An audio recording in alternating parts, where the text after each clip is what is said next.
The airport was louder than usual that morning. Rolling suitcases rattled across the tile floors. Flight announcements echoed through the terminal. People rushed past, focused on their phones, their tickets, their own lives. No one noticed the small black girl standing quietly at gate 27. She couldn't have been more than 9 years old. She wore a faded pink jacket that was slightly too big for her thin frame. Her hair was neatly braided, tied with small white beads that clicked softly every time she moved. She clutched her boarding pass with both hands. Her mother stood beside her, calm but alert, the kind of calm that comes from knowing the world is not always kind to your child. When boarding began, they joined the line like everyone else. No drama, no raised voices, no expectations of trouble. But what happened next would shut down the entire airport and send one flight attendant to jail. Scene 1. Boarding the flight. The flight was scheduled from Atlanta to Chicago, a routine domestic flight, packed with business travelers, families, and tourists. The little girl's name was Aaliyah Carter. She had never been on a plane before. She was nervous but excited. She kept whispering questions to her mother. "Mom, will the plane shake? Mom, can I look out the window? Mom, how long until we get there?" Her mother smiled patiently. "You'll be fine, baby. Just stay close to me." They reached the aircraft door. A flight attendant scanned their boarding passes. Her smile faded just slightly. Then she paused. She looked at the screen, then at Aaliyah, then back at the screen. Her eyes narrowed. "Wait here," she said coldly. She disappeared down the aisle. Aaliyah looked up at her mother. "Did I do something wrong?" Her mother shook her head. "No, sweetheart." But she felt it, that familiar tightness in her chest, that instinct black parents know all too well. Something wasn't right. Scene 2. The seat assignment. After a few minutes, the flight attendant returned. She held a seat card, separate from the boarding pass. "Follow me," she said. They walked down the narrow aisle, row by row, past first class, past Comfort Plus, toward the back of the plane, much farther back than their tickets indicated. Finally, the flight attendant stopped. She pointed. "There." Aaliyah climbed into the seat. She looked down and froze. On the seat back in front of her, taped there crudely, was a handwritten label. The letters were bold, black marker, sloppy, impossible to misunderstand. It said, "Monkey." Aaliyah stared at it. Her breathing slowed. Her hands trembled. She didn't understand everything, but she understood enough. She turned to her mother. "Mom." Her voice cracked. "Why does my seat say that word?" The cabin grew quiet.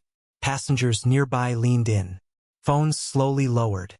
The mother looked at the label, and in that moment, something ancient and painful burned behind her eyes. She stood up. "What is this?" she demanded.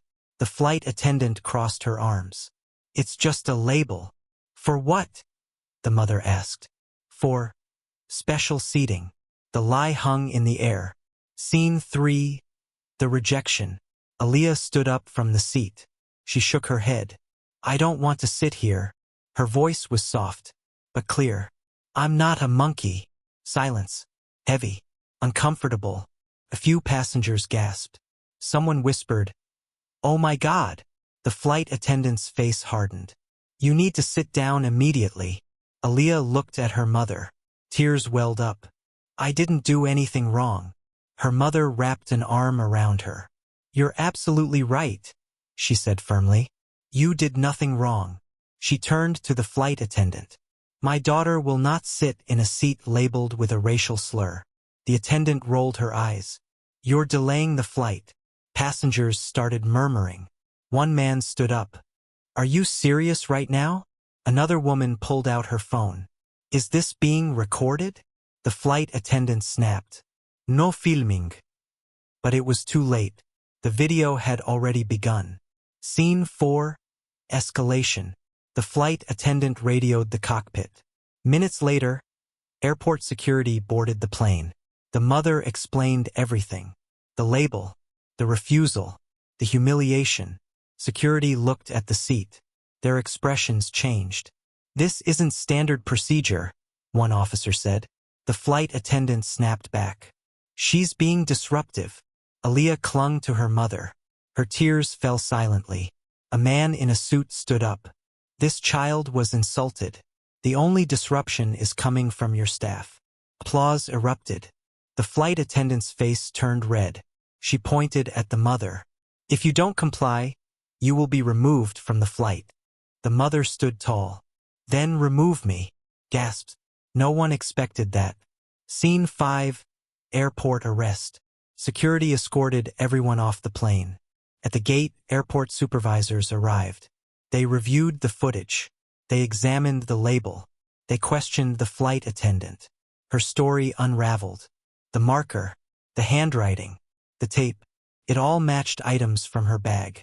When police arrived, the terminal was packed.